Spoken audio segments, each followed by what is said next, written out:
keeping you safe. The Max Defender 8 weather team on News Channel 8. Live, this is News Channel 8 at 6 on your side. Just days after Hurricane Helene makes landfall as a Category 4 hurricane, causing catastrophic destruction, we are starting to see the grueling recovery effort process across the Bay Area. Many Bay Area communities are devastated. Helene claiming lives along with the property. Good evening, I'm Keith Kate. And I'm Stacy Scheibel. Thank you for joining us. The death toll now stands at more than 100 across multiple states. And we have team coverage across the Bay Area tonight, telling the stories of those so heavily impacted in hard-hit communities, as well as something else that could be brewing in the tropics. And we're going to start with News Channel 8's Jeff Patterson tonight. He is joining us live over Pinellas County in Eagle 8 HD. Jeff, so many families are in need of help tonight. Obviously, we're talking a lot about them, but tragically, not everyone survived this storm. Good evening, Keith and Stacy. We are above Paso Royal Beach right now, and when you look at the damage from above, you can run out of adjectives to describe just how bad it is, because it's just bad. Take a look at those cars there, buried in the sand. On the ground, we found personal stories of tragedy and loss because some people who chose not to evacuate before the storm did not live through it.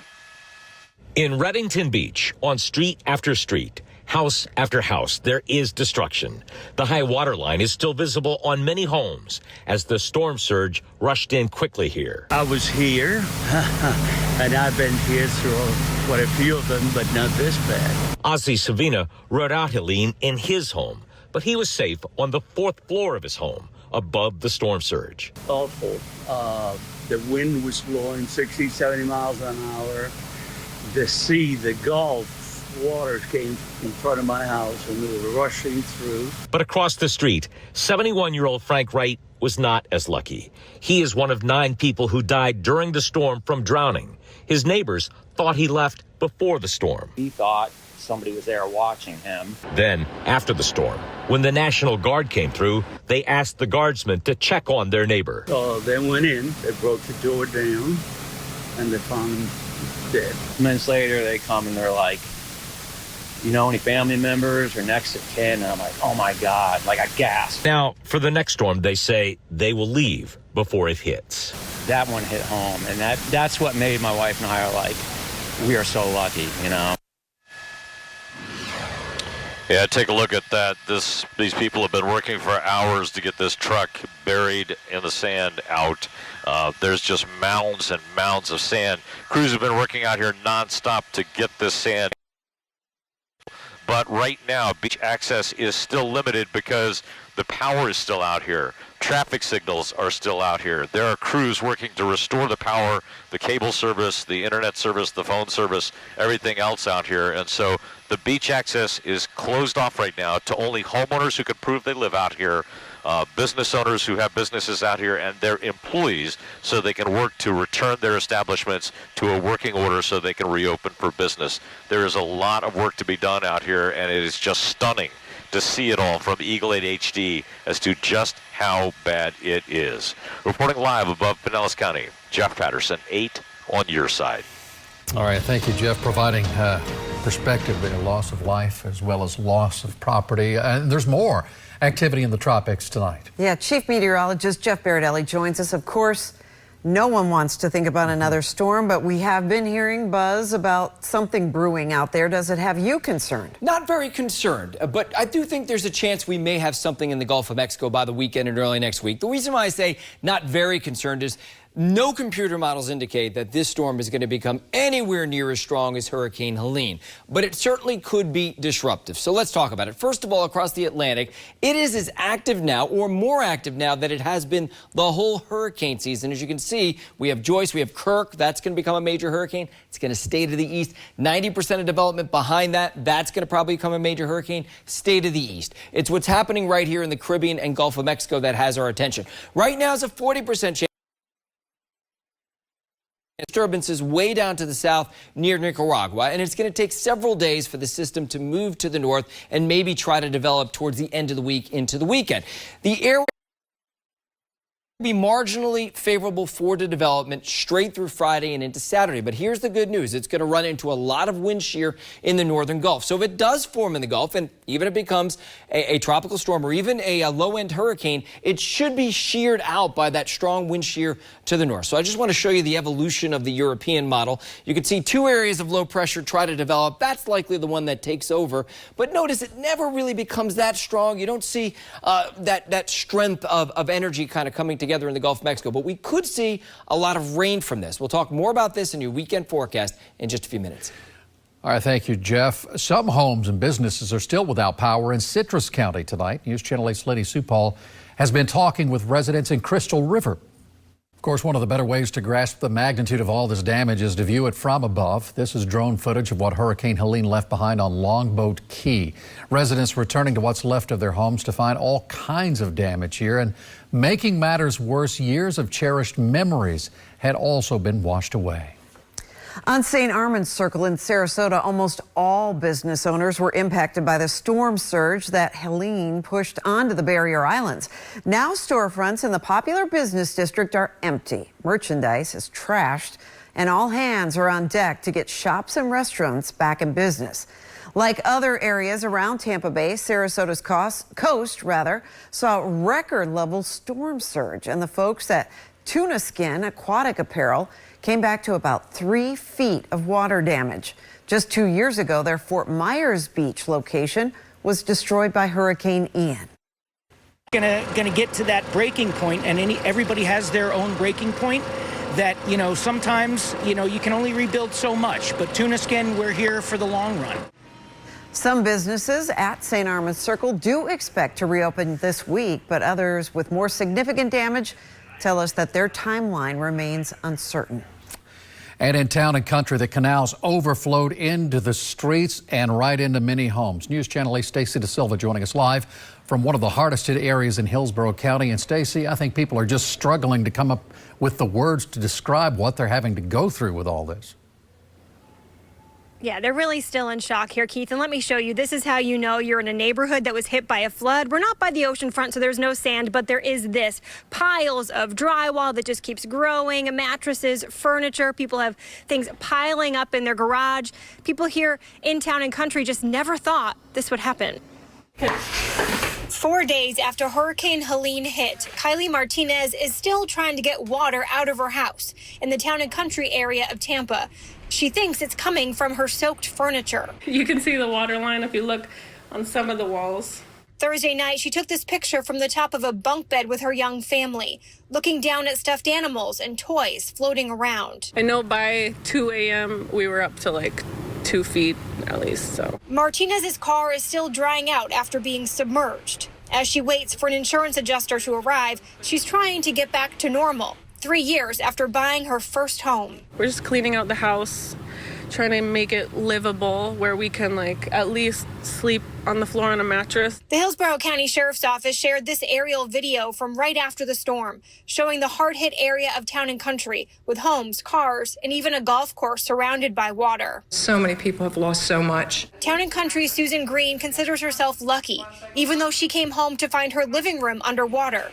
Her garage is now full of stuff to sort through, to dry out. She's thinking out of her home, it might be time to move. Very emotional being here alone and losing my husband about a year ago. And yeah, it's been hard, and I know it's been hard for all of us. Really, really difficult time, but something to be grateful for. Green says a local prayer group has helped her connect with other people and resources. She doesn't have property insurance, she says, but she is planning on reaching out to FEMA as soon as she can. A lot of people here saying that while they are exhausted and stressed, they know it could be a lot worse. But of course, we know the situation could also be a lot better. Reporting live in Town and Country, I'm Stacy DeSilva, 8 on your side. Thank you, Stacy. And there are resources for those in need. There are many distribution centers available that have supplies for storm victims, as well as donation collection sites accepting drop-offs for items like canned or non-perishable food, flashlights and batteries and tools. We have a list of locations on our website, WFLA.com.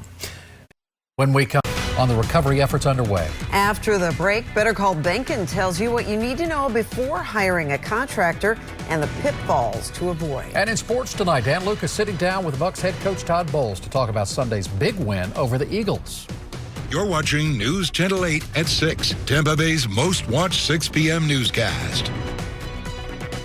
I'm 8 on your side's Avery Cotton, and all this week we're covering Hurricane Helene's aftermath, the damage impacts to the Bay Area, and how you can help our community recover. Wake up with us tomorrow morning on News Channel 8 Today.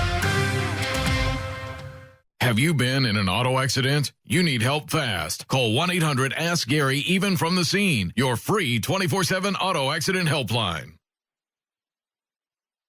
As Bay Area families work to clean up their homes and deal with the flood damage, many have questions about how to hire the right contractor. Because that can make all the difference. And what if that contractor wants money up front?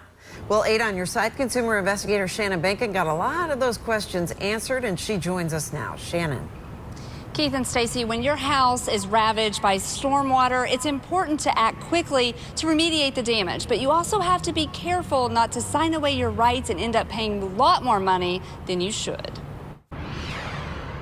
Florida's Attorney General issued a warning today to make sure that anyone you hire to do work on your house has the proper license to do that work in Florida and is insured to do the work that you hire them for. In Tampa, I'm Shannon Bacon, 8 on your side. I always feel heartened at times like this when you hear those stories of neighbors helping neighbors and people just on Facebook saying, who needs help? I'm here. What do you need? You know, people driving in from South Florida just with water and things like that. And there's lots of opportunities to give money to the folks who really need it right now, because there are a lot of folks who do need help. And that goes a long way for sure. And we're still watching things out there, as you said, maybe not so pressing as before, and that's good news if there is any. We don't want any kind of tropical system in the Gulf of Mexico. The last thing we want to think about. But unfortunately, the season has just become active at the end of September and the beginning of October. In fact, it's the most active it's been all season. We were concerned about that. Now, Tropical Storm Kirk is likely to become a major hurricane, but it's going to stay in the eastern Atlantic Ocean. Then that X behind it, that's Kirk, but right behind it, that's likely to become a named system and probably a major hurricane. But closer to home, what we're watching is this right here. The orange area has got a 40% chance of development, although most of our computer models push tropical moisture in the Gulf and try to develop low pressure of some sort. But again, just to reiterate what I said before, we do not think this is going to be anywhere near as strong as Helene. However, it could deliver some gusty winds and some heavy rain our way as we head towards the weekend. I'll get back to that in just a couple of seconds. All right, this is from Gulfport. You can see it looks like a sailboat cut in half and thrown up against the road there. This is from Shore Acres, a place that is very prone to flooding and very used to flooding, but still, this was a major event. Look at all that furniture, unfortunately, out on the roadways. This last one is from Claudia, and this is in Bradenton. You can see this tree that fell right on that home. If you want to send me photos or videos, we'll try to use it on the air, WFLA.com/report it. In St. Pete, the temperature right now is 90. It was a hot day. There may be a scattered shower or two this evening, but there's not going to be much out there. It's mainly going to be over inland areas if it happens. Now, tomorrow, rain will build offshore, so there's going to be more moisture in the atmosphere. It'll be humid tomorrow. During the afternoon, scattered showers and storms will fire up, especially around I-75 and eastward. The most probably activity will be over inland areas. Wednesday, it's going to be, I think, a little drier, but still a summery kind of pattern. We haven't seen the end of rainy season yet. Some spotty showers and storms possible. You can clearly see there's more activity tomorrow than Wednesday, but the activity on Wednesday could be closer to the metro and towards the coast. High temperatures around 90. No change here. Feels like temperatures 100 to 105 degrees the next couple of days. All right, so the disturbance we're watching in the southern Caribbean's right there, very disorganized moisture. We're going to see all that tropical moisture to the south start to poke its head into the Gulf of Mexico and start to spin as we head into Friday.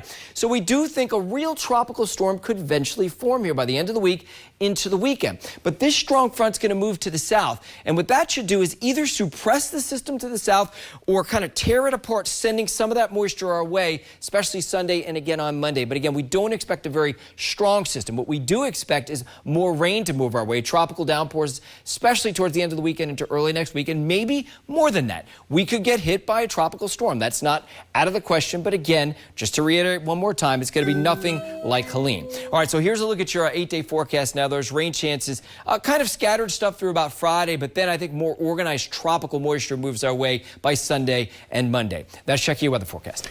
All right, thank you, Jeff. And coming up on NBC Nightly News. NBC gets a rare look at the barrier islands, some really rare access. Right now, many, of course, still without power, clean water, sanitation, and public services. NBC spoke to one local business owner who says how she felt after seeing her cafe for the first time after the storm. It was frightening. I didn't even want to come here. And when we did, everything was just covered in sand and soot. We actually couldn't even get the doors open inside to get into the Kooky Coconut because it had risen 3 to 4 feet inside, and all the refrigerators and tables had spilled over inside. So we had to slowly keep moving and moving push our way through. And the whole inside was just all collapsed on top. More stories like that straight ahead on Nightly News starting at 6:30. Meantime, sports is next. Well, what do the Bucks look like when everything comes together in a game? Sunday's 33-16 win over the Eagles was a pretty good sample. In this week's Bucks with Bowles interview on WFLA.com, I asked the coach, Todd Bowles, about this growing relationship between Baker Mayfield and offensive coordinator Liam Cohen. The Lightning plays tonight down against the Florida Panthers, and the key to this is the A-listers are playing tonight. The big names, yes. So it's going to be a good game to check out. Against the Stanley Cup Panthers, the yes. Stanley Cup or as Lightning fans say, the stinking Panthers. Yes. That great Florida rivalry that has bloomed. Yeah, final check on the weather? We're looking pretty good next couple of days. We just turn our attention to the tropics for this weekend and early next week. All right, sounds good. Thank you, Jeff. And thank you for joining us. Nightly News is coming your way next. Followed by News Channel 8 at 7, and we'll see you back here tonight for News Channel 8 at 11. Good night.